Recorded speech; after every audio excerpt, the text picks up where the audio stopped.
Hello, and welcome to another episode of Thinking Reimagined, changing the global mindset for a better global society.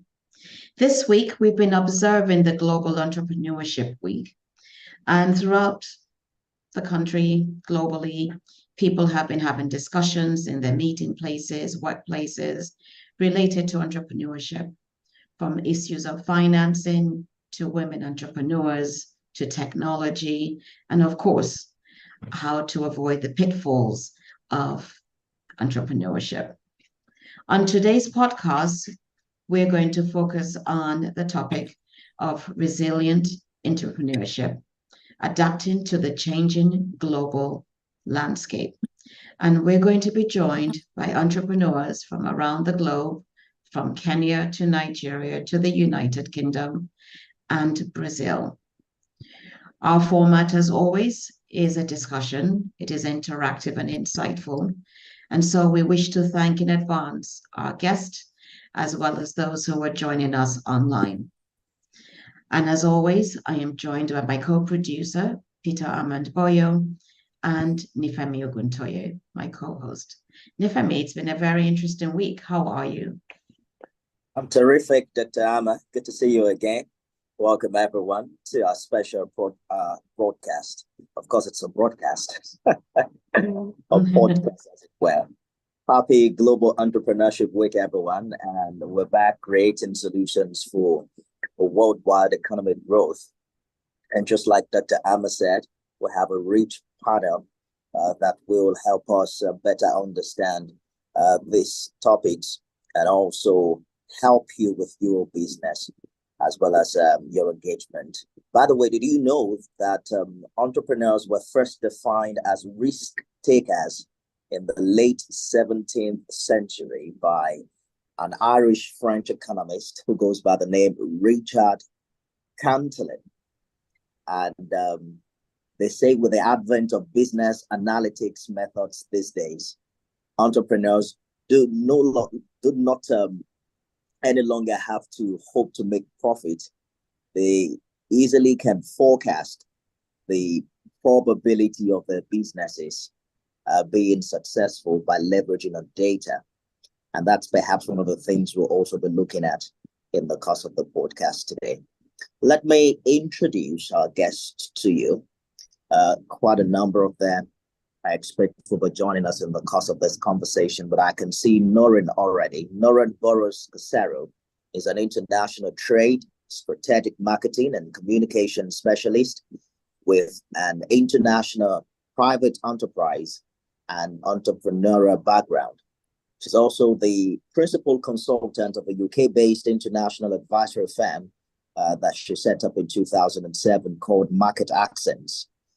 Noreen is passionate and committed to making a real difference, providing vision and leadership that deliver on values and goals, be it for businesses or the various initiatives she's involved in. Noreen, thank you for joining us on the podcast today. Thank you for inviting me. It's a pleasure to be here. Glad to host you again. We also have joining us on this special episode of the podcast, I can see Lisa Kibutu. Lisa is a visionary leader in the field of regenerative fashion in Africa. She boasts a rich 31-year multifaceted international career spanning the fashion industry, real estate, community development, arts and culture strategy, and the list is endless. She's championed the establishment of Reface, that's Regenerative Fashion Collaborative Exchange, the first regenerative textile industry in Africa, working closely with textile value chain stakeholders from smallholder farmers to textile manufacturers through synergizing collaborations. She has a strong academic foundation in political science and anthropology, and she's demonstrated an unwavering commitment to promoting the rich heritage of the Swahili coast through her roles as vice chair of the Swahili Development Initiative. Lisa, it's good to have you join us on this episode of the podcast. Thank you. It's good to be here. Great. Good to be here, everyone. All right. Let's see. Did I say Yinka Oyegoke? Or is yet to join us, Dr. Amma? He's here. He's right here. Yinka is here, and Vanessa is here as well. Oh, great. All right. So Yinka Oyegoke is a regular guest on the podcast. He's an entrepreneur, sustainable trade advocate, communications expert, and coach with over 2 decades experience across multiple sectors, including automotive, healthcare, and government. He's also co-founder of the Africa Sustainable Trade. Now you're going to hear his rich voice after mine. Hi, Inka. It's always an honor. Thank you very much for having me. Fantastic. You're welcome. Thank you for joining us again. Vanessa Africani. I mean, I was checking this name up earlier. I was surprised that someone actually answers Africani. So I'm curious to know if that's the name you picked up growing up, or that's actually what you were named, Vanessa. Hi, hello, everybody. It's a family name. It's a family name. Yes, it's an Italian family name, but since I started to promote Africa here in Brazil and Brazil in Africa, someone with the same last name talked to me and he said, "Oh, did you know that we came to Italia from Africa, from the north of Africa? This is why we are Africani." So it's a family name. But we discovered recently that we came from the north of Africa to Italy. Wow, amazing. Good to meet you, Africani. So Vanessa is a media relations specialist at FGV Europe. She's the vice president, I believe, at Chamber of Commerce Brazil, Cameroon, and international business director in another organization as well. She's a mother, professional, passionate, and business promotion, international relations and communications for well over 20 years, having worked for many sectors such as government, agro, real estate, tourism, hospitality, and a long list of other sectors. She's enthusiastic on Africa, you can tell from her name, passionate about Brazil as well, and she's determined to make it happen, and extremely dedicated to all projects that she gets involved in. We'll be hearing more from her in the course of the podcast. Vanessa, thank you so much for finding time to join us. Thank you. It's a pleasure. All right. I guess I missed Prince Oguntayo. Has he joined us now, Dr. Amma? No, he hasn't joined us. I'm sure he's probably dealing with internet issues because he mentioned that earlier, but he's doing his best to connect with us. But it's so wonderful to have this panel and all of the guests here. As you can see, it's a global panel today, and the topic is so dear to all of us on this panel because we're all entrepreneurs, every single one of us. And I'm sure that there's going to be a rich discussion on what does it mean to be a resilient entrepreneur these days, with things so changed and varied since COVID. I mean, we still talk about things post-COVID, but the reality is the landscape and what it takes to thrive as an entrepreneur requires a real heavy dose of perseverance and resilience and transformation that's ongoing. So I'm going to really open up this discussion because where do we start? Do we talk about what resilience means to each of us? Do we talk about what it means economically? Yes. Just before you open up the conversation, I like co-producer Peter Amanboyo to help the viewers and listeners online, understand how they can better participate in this very rich conversation. Peter Amanboyo is co-producer of the Thinking Reimagined podcast, as well an actor, filmmaker, art director, and a very keen professional in the entertainment industry. Please help us with the details, Uncle Pete.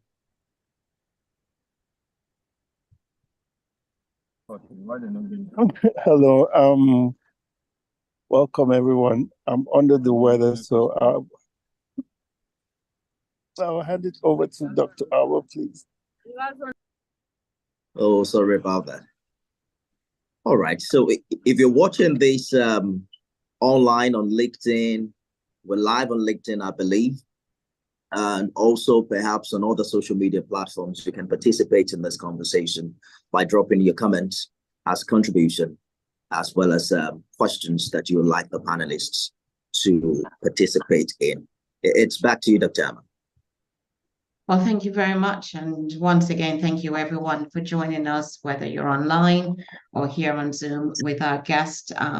As I mentioned earlier, where do we start this discussion? I'm opening up the floor because we're interactive, we're insightful, we've got a lot of passion on this platform, and we want people to really engage on this topic of the resilient entrepreneur, because all of us are resilient. I know everyone here personally, and I know that it's taken a lot to redefine our businesses post-COVID, but also going forward so that we can have not just economic success, but also carry on the intentionality, which I think is the intentionality that keeps us going as entrepreneurs.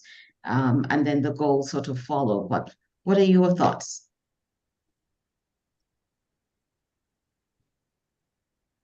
Open floor. Yeah, I think Vanessa is also luring to speak. Should I let you go first, Vanessa? Well, my point of view is that the feminine flexibility is what makes us resilient. I think we know how to adapt, to change, to curve, to twist.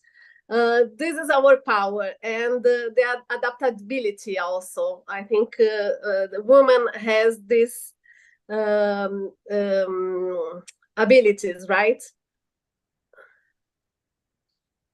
Yes, I did everybody hear Vanessa? She was talking about the adaptability and the flexibility, and that women have this naturally, I think is what she is alluding to, Yes. which could be very interesting because we've got a few men on this platform, and Noreen is already smiling. So Noreen, please go ahead.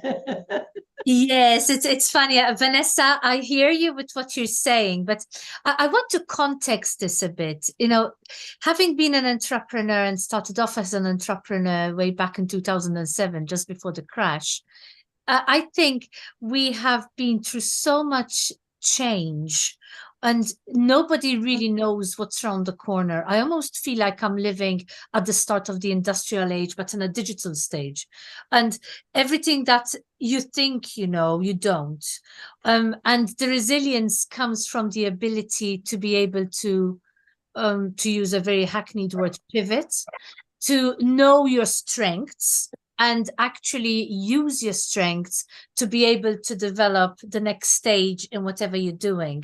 So what, if anything, the last couple of years, including COVID, and Dr. Amma was rightly alluding to the fact that that has been such a change in everybody's life. It's been a catalyst for people to rethink where they're going and what they're doing. But I think what we've actually all ended up with is stronger for knowing exactly where our strengths lie and then being able to harness them to, I say this with a bit of trepidation, face the future, because resilience lies in being able to actually move forward whilst not losing your goal, not losing your confidence in yourself, but being able to say, I can do this and I can collaborate, I can work. And as Vanessa rightly said, women seem to have a bit of an innate ability to do this, maybe because we're always thinking of a larger, wider sphere than just ourselves. Not to say that the men don't. Please, I see Lifemi has already come on screen, and I will pass over to you. I think we all have to show resilience. However, resilience comes from different areas, and the position of strength is different because we're all different and unique. And I think that's something that we should be celebrating, actually, the fact we can be so resilient. Absolutely. I agree with you. I mean, when I think about the process of being an entrepreneur, I mean, there is a level of confidence that you must have, but also there's a level of being a visionary. You've got to be a visionary. You've got to hold on to that vision at all times, even when the wind is blowing in the opposite direction. Because what makes us resilient is really the adversity that we overcome, while still keeping our eye on what it is that we intentionally want to solve. All of us are entrepreneurs because we've got a solution to something. We've got a skill set, we've got a talent, we've got something that we want to do. And that really keeps us going. The long hours, the times away from family, the pressure, at the same time, making sure that the team is carried along. So you almost have to not only be resilient for yourself, but to be there for the team you're working with, particularly when it's a startup. And then you move forward in unison. So yeah, I have to agree that there's a lot there, isn't it? And it's not easy to be resilient. And then of course you've got society saying, well, why are you doing that? You can go and get a job, go and get a job and earn a salary, because they missed the point that you're built for something different. And in a way, entrepreneurs are disruptors, aren't they? We are disruptors. We're trying to disrupt things because we think there's another way to do it. Please, let's engage the others in the discussion. Lisa and Yinka, join us. Yeah, I mean, I was laughing at smiling rather when you said that thing of like people are always telling you go get a job. Why? I mean, if you're so stressed and everything, why don't you just get a job? No, I mean, I've not been employed since I think I was almost 30 years old. I'm now 53. So for the last 23 years, I've been doing all kinds of entrepreneurship. I'm a serial entrepreneur because, yeah, it's exactly what you said. We have all these solutions. One of the things, and I'm an empath as well, so my mind is constantly going to all these different solutions that I see, I keep seeing that everything is right in front of me. And then as an anthropologist and a political scientist, even just seeing, what's going on in the world politically, I'm like, why can't they just do this? Why can't they just do that? That's so easy, why aren't they seeing through this? Why are they acting like my 2-year-old having a tantrum?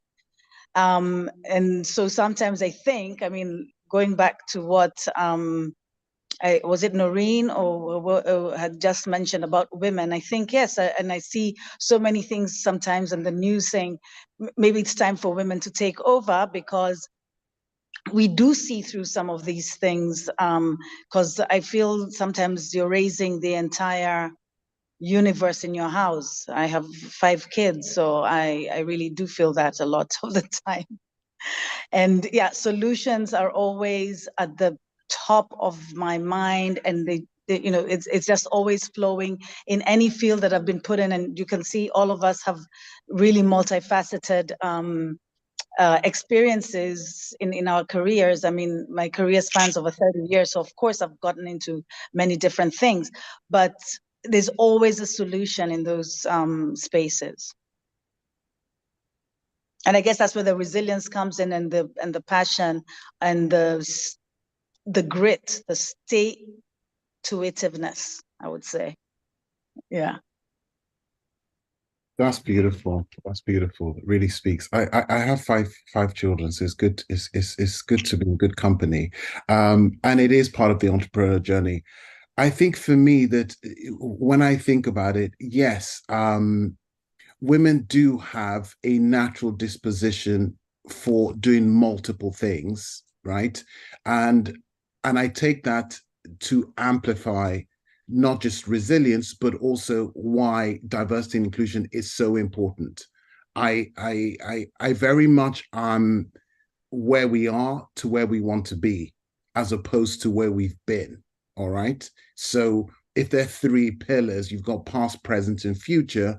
My brain is always thinking, how can we make things better?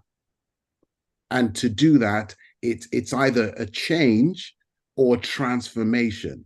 And I gave a talk on this, and most people said, well, what's the difference? And change is making something better, faster.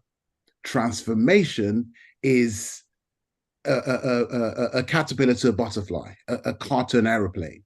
So I think what creates the resilience is purpose, knowing that you do see a vision. I often say that the how is almost a swear word. What do I mean by that? The most famous speech that resonates with me a lot of times is Martin Luther King's speech, and he says, "I have a dream." And that's a vision. And 50 years on from that speech, we are still resonating that as an entrepreneur, because we don't know the how. And, you know, if we're to put it in context, we know that we can, our brain will make us track the steps that we've come from.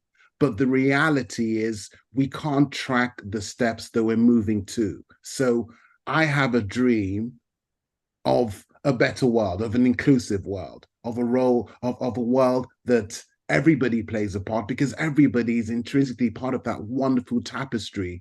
It is the reason why we're all here. So as an entrepreneur, I think what gives us the resilience is that purpose-driven goal. And then it's peeling back and saying, okay, I've got a dream, then I've now got to put in the goals.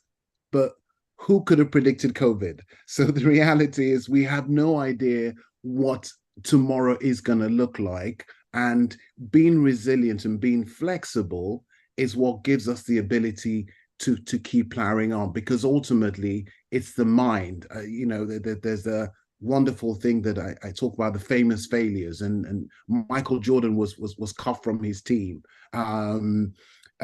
Walt Disney, 100-year-old company, or Disney, 100-year-old company, you know, was sacked from a job for not being creative. Really?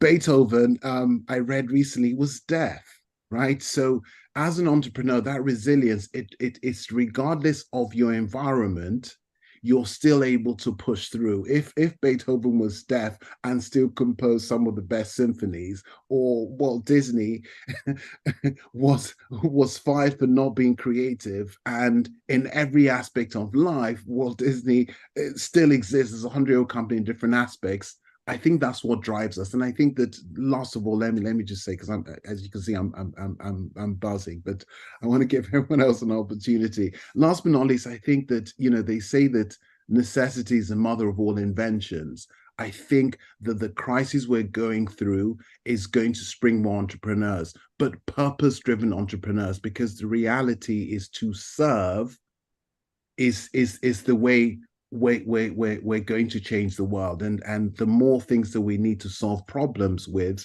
is my ultimate vision, that it is going to get better, and it's through us as entrepreneurs. Absolutely. Thank you for sharing 2 keywords there: resilience and flexibility, to be able to evolve in business. All right, so I can see a hand raised up. Alison Turnley. She's the founder of Convert World, and she's joined this podcast as well. Please talk to us. Hi, everyone. Sorry, I'm joining late. Hi, Lisa. Lisa and I've met, and I've been very lucky to have met Lisa. I'd just like to come say hello to everyone. Sorry, I've only joined now. I've been running around looking after children, as is I want. I just thought it was an interesting thing that Yinka made about the point of, particularly about Beethoven, and something that Lisa said, where she says, you know, when she walks into situations, all she's seeing is the solutions while everyone's discussing the problem.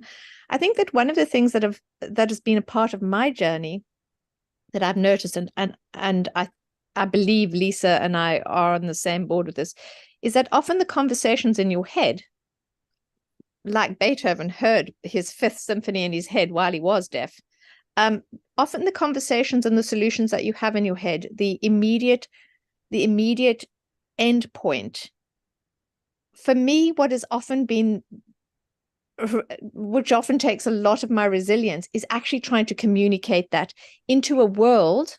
So you're creating a disruptor. I think there was the word was used before, disruptor. I like to use the word anarchy. You almost have these ideas that are disruptive, that are anarchy, and then you're trying to almost retrofit them into a world whose conversation has created those problems in the first place.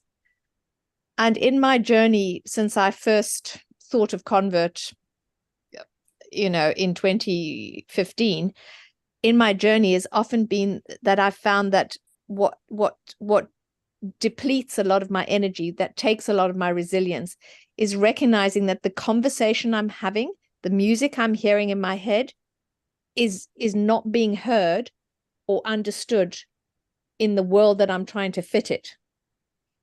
And I'll never forget, somebody once said to me, a teacher once said to me, you know, when you're doing, most people, when they go onto stepping stones, will jump 1, 2, 3. You tend to go right to the end and then into the middle and then, you know, around.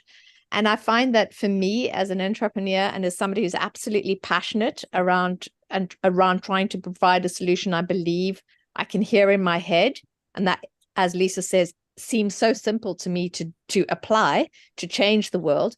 It's like a language I'm speaking that, you know, into a world that speaks a different language. And that has been something, meeting Lisa and just sometimes touching base with her and being able to hear the same language and speak the same language has been a huge comfort. And I think a lot of people, certainly myself, until I met Lisa, felt very alienated and alone. And yes, I was told often to go out and just get a job. So yeah, that's really just what I wanted to share is that I think that the resilience is also around the aloneness you can feel with the music in your head when nobody else, or everyone seems to be dancing to a different tune. So that's all I wanted to say, and how grateful I am to begin to be moving into groups of people and meeting groups of people who have the same music. Yeah. You know, it's interesting you should talk about that, because I was just wondering if entrepreneurs are neurodivergent. You know, I know I am, but I think we think differently, we see things differently, and so we do things differently. And it's that part of fitting in. You know, I feel like the workplace can be a party, but you can be invited to it. Doesn't mean that you're going to have a dance. And we want to dance, but we want to dance in a way that fits with how we think and how we rationalize and things. So I was just wondering, you know, because when I think of some of the most, you know, I'm going to use the word successful, although I think it might be the most fulfilled entrepreneurs, because everybody measures success in a different way. And you start to look at how they relate to others. They really do think differently and they act differently. And they just want to create an ecosystem whereby they and others who are along that thought process and who see the vision can help to bring it to actualization. Does anybody else have that thought as well? Yes. Yeah. I see a thumbs up. Yeah, absolutely. But how do we persevere? It's a big question for me. How is it that we're able to persevere, knowing that the resilience is important, what we think differently, we're not going to fit into the system as everybody else is. We want to create our own ecosystem and yet continue to work with others. So that inclusiveness is very important for us. And we want to be engaged and engage with others. So how do we persevere? What makes it? You know, what is that, je ne sais quoi, the key ingredient for you that you've noticed? If I can jump in again, for me, I'm not even sure it is a choice. After all this time, it was officially labeled burnout. I didn't know what it was. That happened when, you know, various things went wrong at the end of 2021, and I felt I couldn't go further. There was no dancing lights or answers in my head, and I thought, okay, this is the end of it. Then, you know, this is the end of my inner tune. It's over, but it comes back. So I think for me, I'm not even sure it's been a choice, the perseverance. It just keeps coming. Just when I've thought I've really reached the end of everything, I'll wake up in the morning and I'll go, oh, I wonder if, and I'm off on another thought. what has as I've got older, I'm 56 now, and this has been going on for a while. What I have thought is around the perseverance, I do think that there needs to be a lot more self-care in order to for me to try and bridge my resilience and my ideas with hopefully real change, because that's, I think, what we all really want to do. We want to have that impact. We want to see that.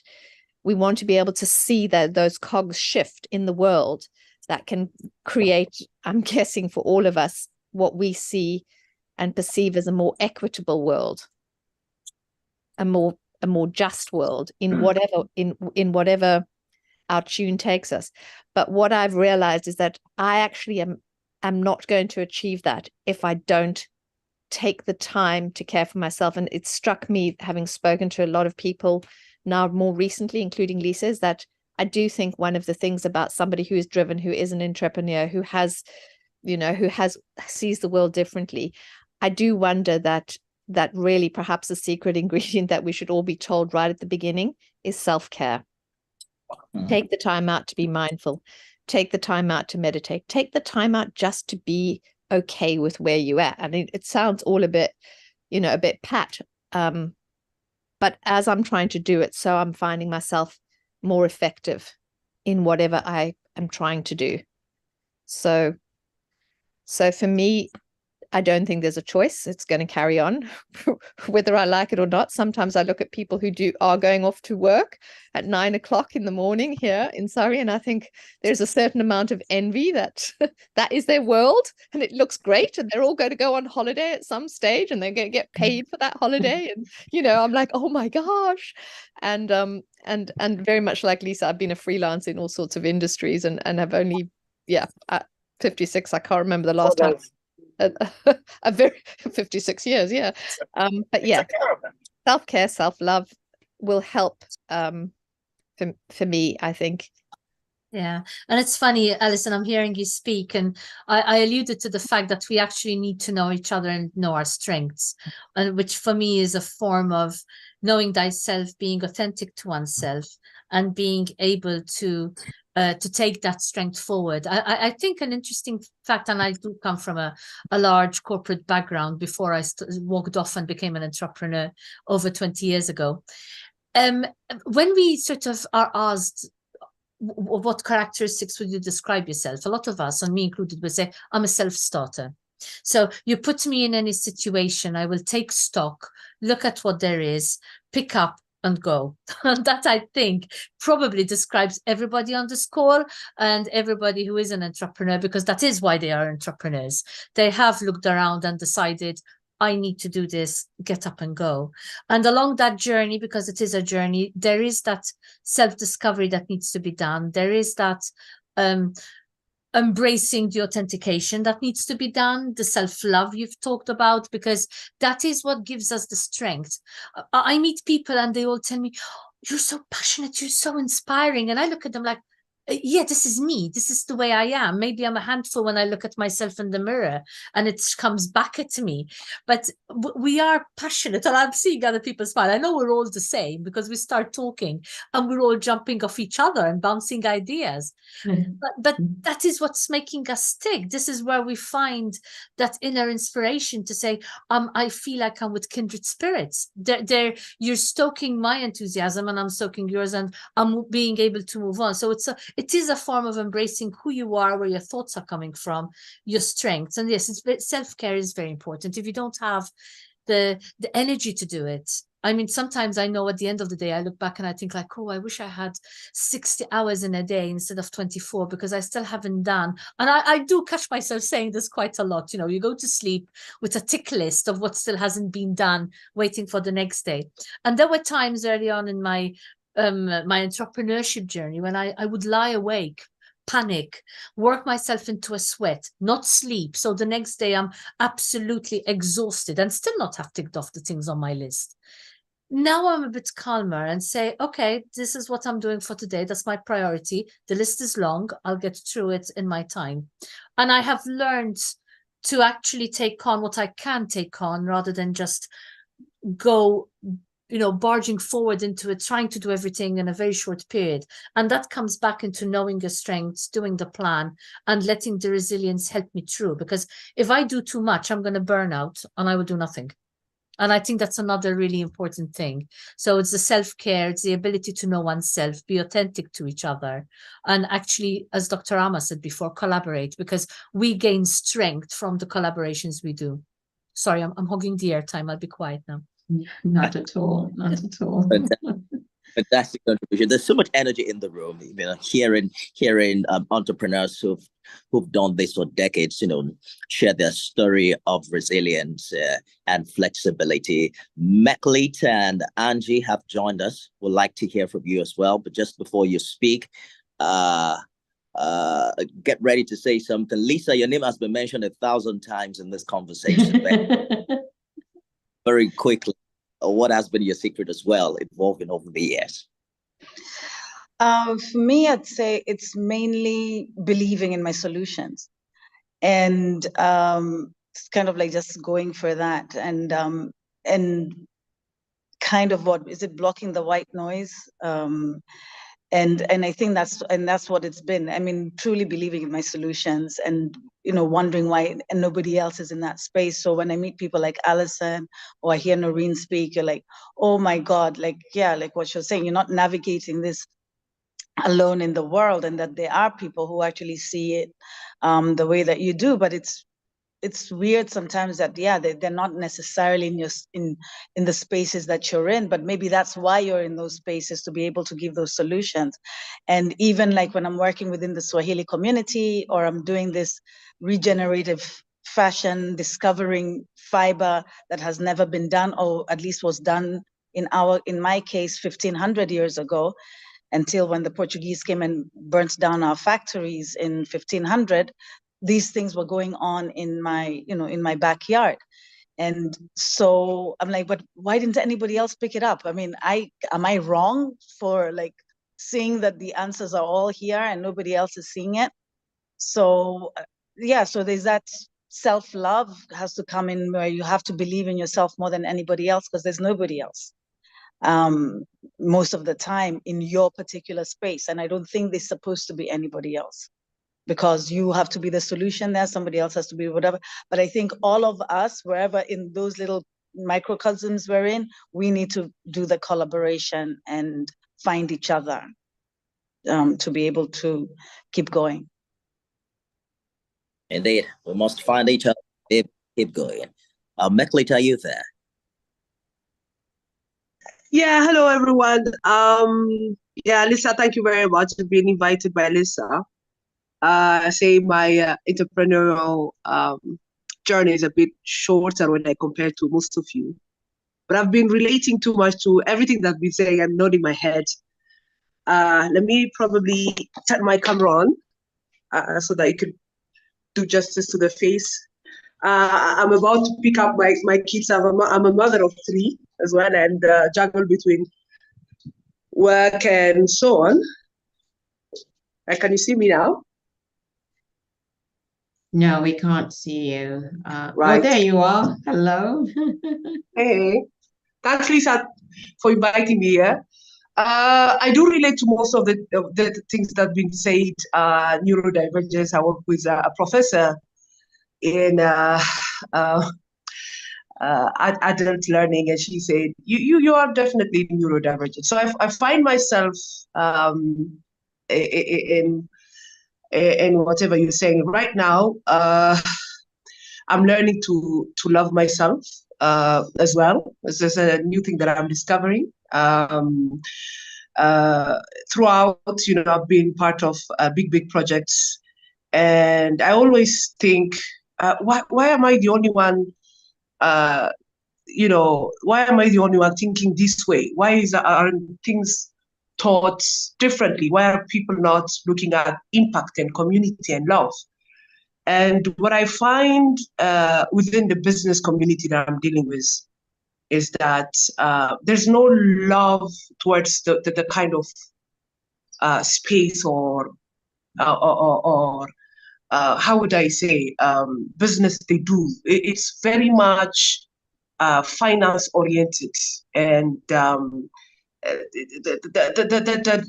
love is probably towards the money. So most people say, can you please separate your person and your business? Why are you linking it up? And I'm saying, no, but my business is who I am. I cannot differentiate. So the way I think, the way I see this world, and this is the way I want to work in the business world. So they say, you won't be able to succeed. I've been listening to this rhetoric for the last 10 years. I do not believe in that. I really do not believe in that. But 80% of business that succeeded around where I've worked in have this mentality. And they call it smart. Is it smart? This is a question I ask myself. So anyway, to cut myself short, I've been burned out. I'm a software engineer. I've worked for the UN quite a long time.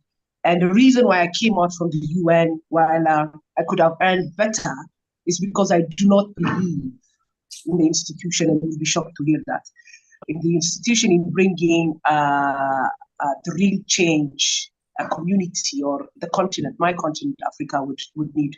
Been there 60 years, 70 years. I see most of our fabrics have gone wrong. Most of our socio-economic fabrics, most of the African countries have gone wrong. And I see huge money going in. So a bit about me. Still trying to discover myself. Head so busy. Thanks for your time. Enjoy the energy. I love the energy, and I'm here to learn and partake the energy. Thank you. Thank you for your contribution. Meklit made a very important point here, talking about the fact that behind the numbers and the business, there is the person, and you have to do something that you truly love. Do you agree with that? Yes, absolutely. Thank you. I've been itching. So everything that everyone has said, I completely resonate. The journey of, do I get a job? The journey of, how come everyone else is doing something and I'm feeling different? The journey of the internal struggle. Should I just do whatever? I think I've come to a point, or coming to a point, and it's lovely to be part of such a mini tribe with people feeling the same, because that's also encouraging. But I think that when I feel alone, what I've understood is that the world isn't right. Okay, it's always going to be a journey, not a destination. So we're never going to reach that point where we feel, right, okay, it's done.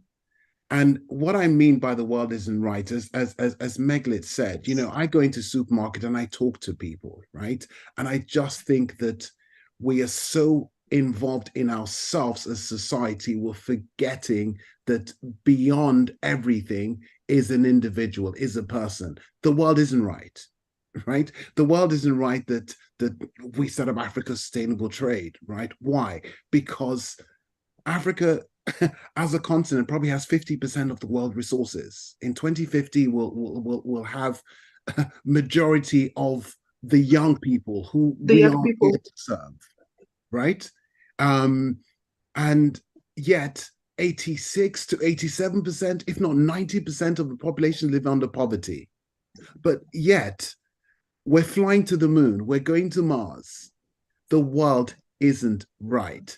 So it needs different thinkers, because if we were in the wrong side of it, then the world will be better. Because basic, right, is in today's world, everyone should have a roof over their head, everyone should have water, and everyone should have food. Success is, as Dr. Ahmed said, is really a personal, it's really a personal definition. But let's talk about basics. Basics, those are the basics. When we have us treating each other like individuals, I mean, you know, if you take your dog for a walk and you see another dog, they communicate. How are you? Hello.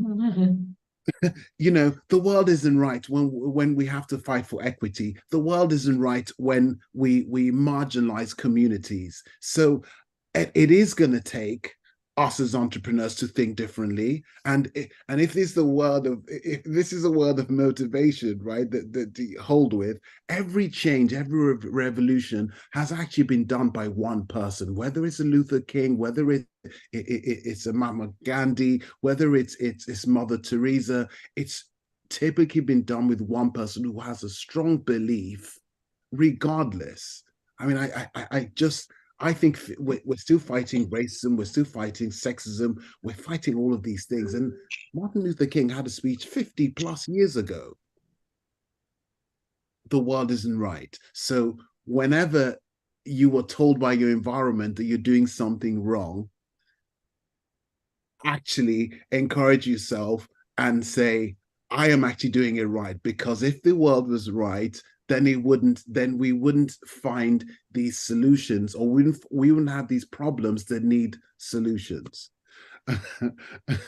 That's my 2 pence worth. Fantastic contribution. Let's hear from Vanessa. Yes, I think that was more than 2 pence. Won't you agree? Yeah. Thank you. I think Vanessa says she's struggling.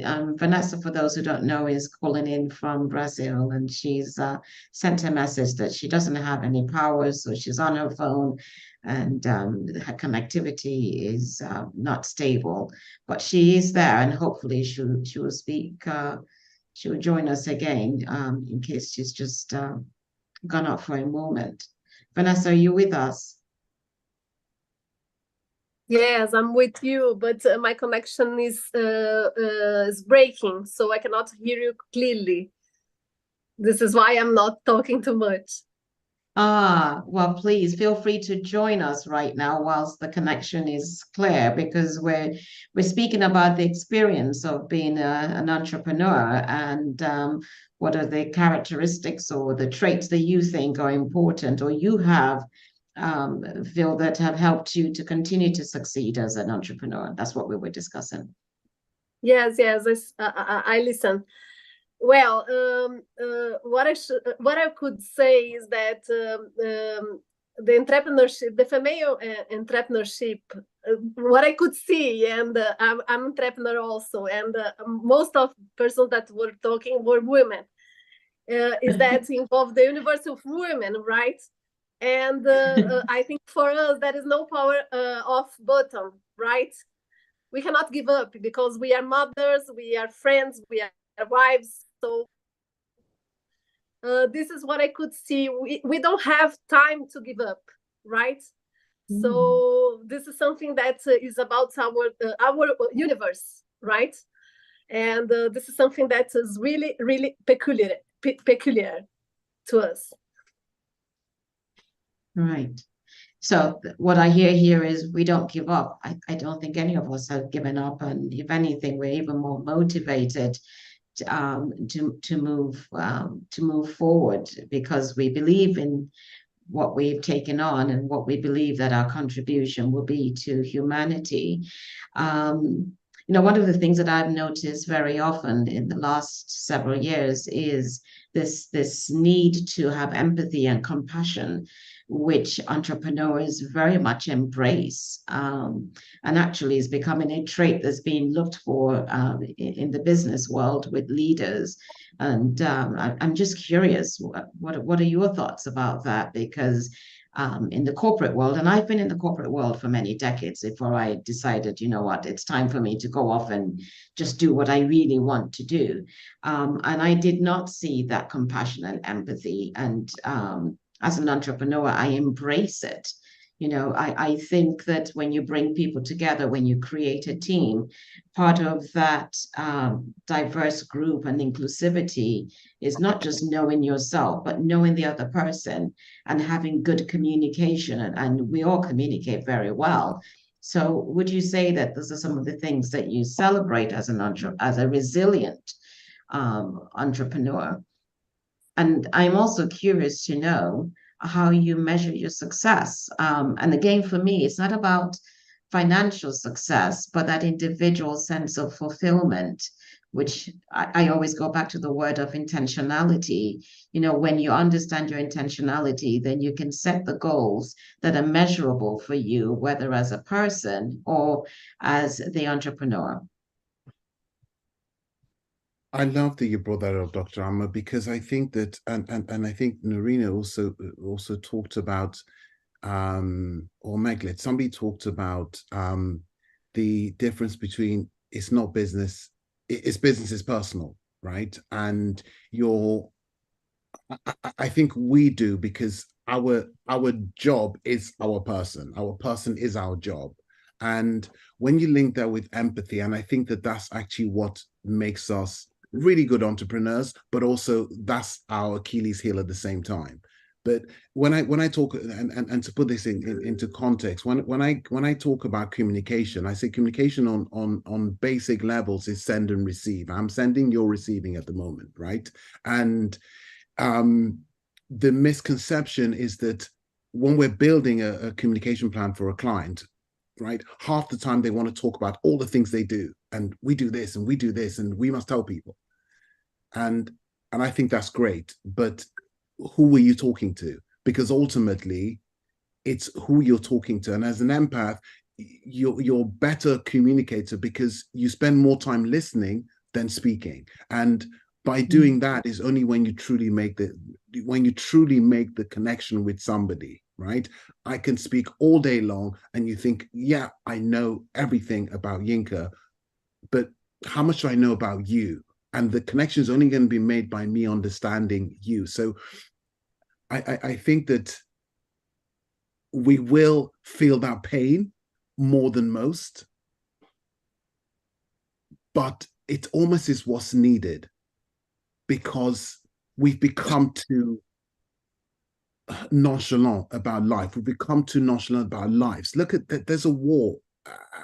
There's a war in practically every continent at the moment. In 2023, I refuse to accept that as status quo. I think, and this is my nuts entrepreneur that comes in and says, I think if you're elected as a leader, right, the first charter should be you're not allowed to go to war with anyone, right? Now, some will say, yeah, that's nuts, because well, it isn't, because if Lisa and I are working together and we can't find an amicable way to overcome our differences, and we have to go into a war, that can't be right. So empathy is perhaps what makes us entrepreneurs in a way, because we see a solution, we see the status quo, and it's just not good enough. It must be better.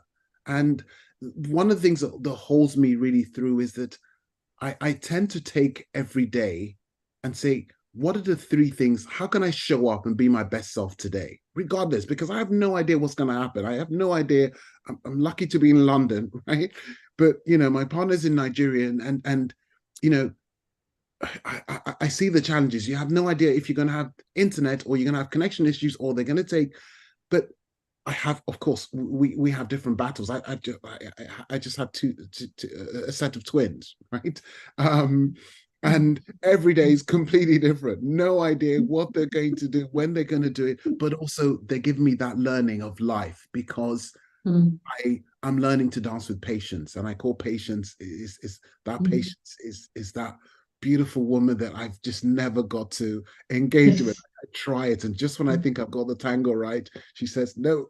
So, but having these twins gives me that, because whatever state I'm in, I could have thrown up over my shirt, I still have to come to a meeting. And sorry, I've got my baby poo. So those are the kind of things that I think are real. And I love that when they're hungry, they're gonna ball out.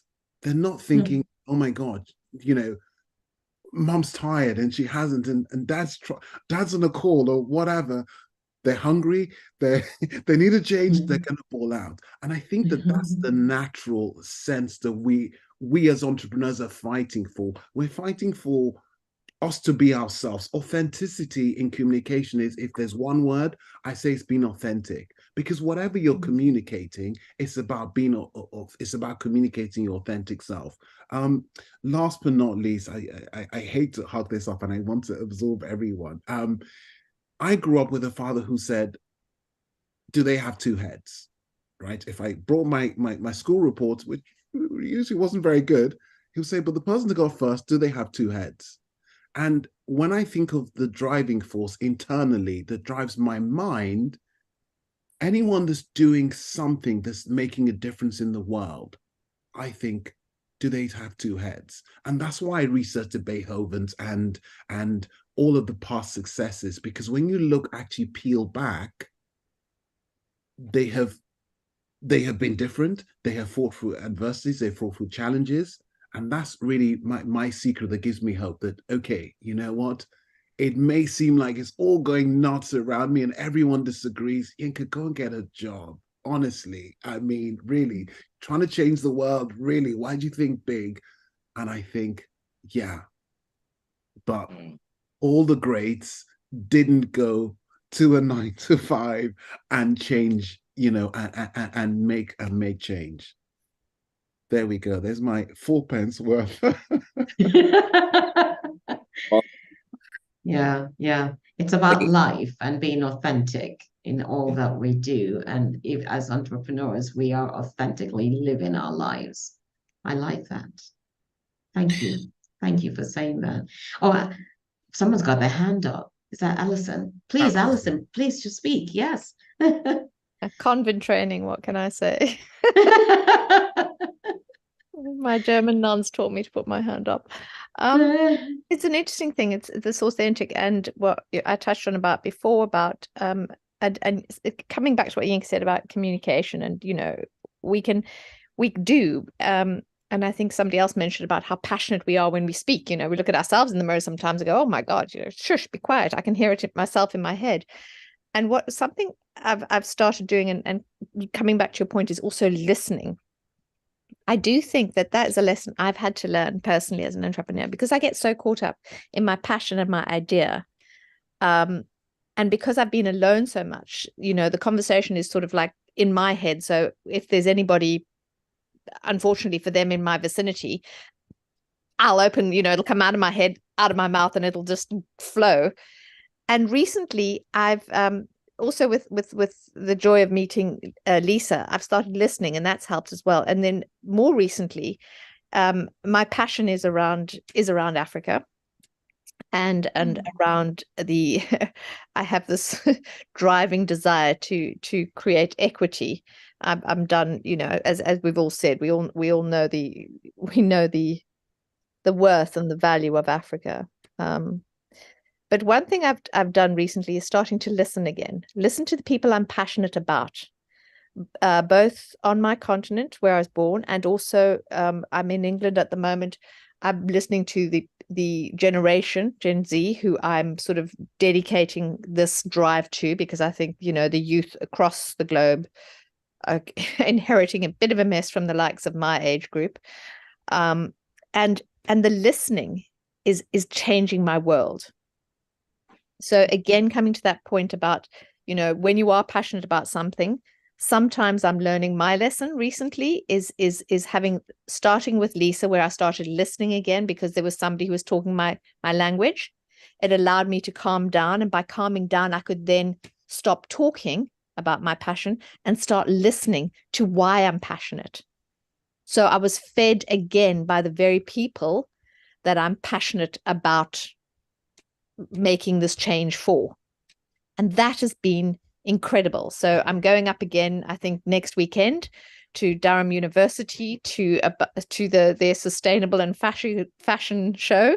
And I'm really excited, because I was in a room with them several weeks ago, and just listening to it, coming in again to me, and just being quiet and listening to the people I'm passionate about making my change for in that instance. And then the same happens when I'm back in Nairobi. It's so, yeah, the listening sometimes has been a lesson. And here I am talking too much anyway again, so I shall stop. But yeah, one thing I have learned, sometimes tula wena and listen.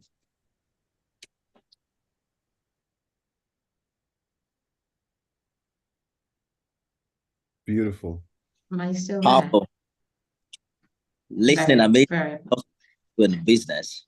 Thank you for sharing that. We're coasting home now. I'd like us to give a final remarks, and perhaps we can break it down to our experience. For instance, Noreen, you started accents in 2007. You might want to tell us precisely what you think has kept you for that long period of time. That's about 18 years, right? Let's just give the final remarks and perhaps give us specifically what you think has been that key strategy for you that has kept you in business for this long. We'll begin with Noreen. Thank you, Nifemi. I think it's an urge to continue learning about my profession, myself, my business, the world. And when I feel like I'm getting to a stage that's slowing down slightly, I just reinvent the direction and go in another direction based on my gut instincts, research, and what the world is telling me. And it's worked for me time and time again. It's reinventing yourself and not standing still, but reinventing yourself in a calculated, researched, and good manner. So I'm not just going everywhere and just scattergun shooting. Thank you for sharing. Reinvent yourself, but you need calculated research to make that apt and precise. Powerful statement, Noreen. Thank you for sharing. Who else has the final comments for us before we go? Yeah, I've got a quote which helps me through, and it's ultimately about progress, and progress is measurable only when you look back, because the truth is that sometimes we're looking forward and thinking, have I made progress today? But you never know. So the podcast or that random person that you meet or something that wasn't planned a month ago that you do is actually what gives you that huge shift in progress. And it's a quote that I actually have on my Instagram page, and it says that the unreasonable person adapts themselves to the world. Sorry, no, the unreasonable person adapts themselves to the world. The reasonable person, I'll start again. The reasonable person adapts themselves to the world, right? The unreasonable person persists in trying to adapt the world to themselves. Therefore, progress depends on the unreasonable person. So every time we're being told we're unreasonable, just remember that it's the unreasonable that actually is going to create the progress and create the change in the world that we want to see. Wow. Oh, that's a powerful statement. I was thinking about that question, Nifemi, and I have often thought that very often people go through life tunnel vision. You go to school, you go to uni, you get a job, da da da da da. And for us entrepreneurs, our aperture is so wide because we can see beyond peripheral vision. We can see things. I see things. I almost feel like I'm walking towards what it is that I am supposed to be doing and experiencing. So having a mindset that is open to experience, to live, to embrace what is different, to embrace what is unknown, not to be scared, to take risk. That's what has kept me going, but also the intentionality of how I wish to live. I think all of us can go and get a job and collect a salary, but I know that I've done that before and I didn't find it fulfilling. I felt that I was narrowed. I want to live to the fullest extent. And for that to occur, I have to open my aperture. I have to learn. So it's a lifelong process for me as an entrepreneur. And I will, like Noreen say, always be open to change, always reinvent myself, always be flexible. So there's a flexibility that's also necessary for us as entrepreneurs. Thank you. It seems no one does great things collecting salaries, Dr. Hammer. Perhaps we'll have that conversation. What did you say? What did you say? Well, I said it seems no one does great things collecting salary. Lisa was going to say something. Please go ahead, Lisa. Yeah, and I was just going to say that, yes, like what you were saying, the thing about staying open. And I think when you stay open, you're coming from a space of no fear. So it's breaking that fear. And I think to be an entrepreneur, you really cannot have the regular fear that most people have. You have to be a little bit of a risk taker. I always say I take calculated risks, but that's because of that being able to see ahead. So it's not that I feel that it's a very calculated risks that I'm taking. I don't think that I jump into anything blindly, because if it doesn't feel good, I'm not going to do it, right? So that's not blind. So as long as it feels good, I'm going to do it. And I really don't, broke my fear barrier when I just started having an abundance mentality. I think all the systems that we're put in by the patriarchy are all scarcity mentality things, where you're having to collect a salary. Having to collect a salary, you're already in a scarcity mentality. I don't restrict myself with numbers. Even when I give business plans, Alison can attest to this, I have no numbers. I said, because it's infinite. You know, I'm like, it's infinite. How do you want me to break it down? I said, I do not limit myself. I have no limits to what I'm going to earn and what the business is going to do. So I don't do the numbers. I hire somebody else to do the numbers.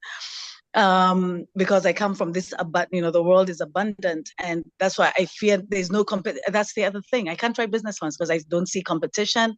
I don't see limits to the earnings. I don't see any of those things, because the world is abundant and we can do whatever we're able to. And if you, what it says, like, if you can dream it, you'll achieve it, right? It's a beautiful mind, Lisa. You should write a book, The Mind of Lisa.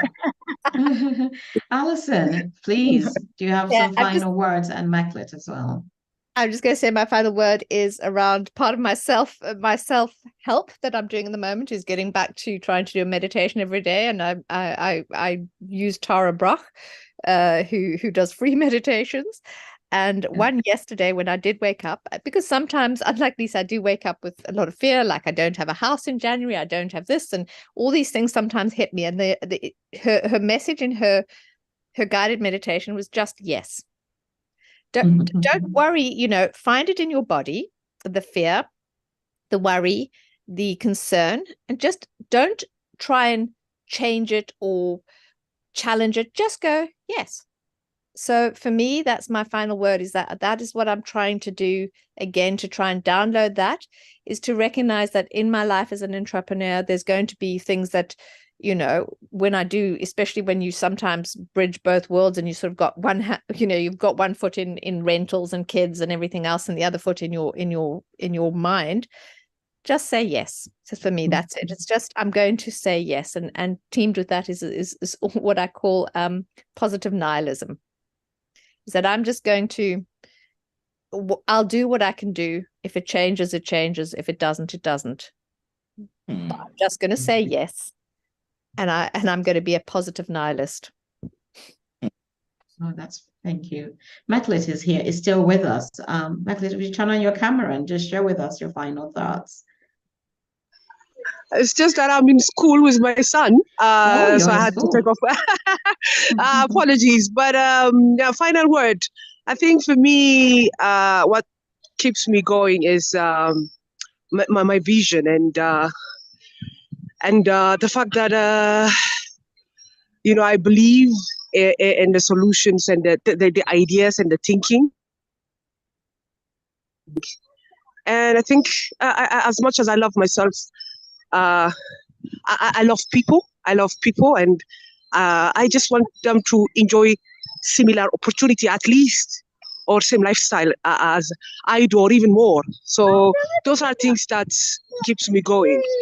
And the other thing is, for some reason, I always see a solution in problems.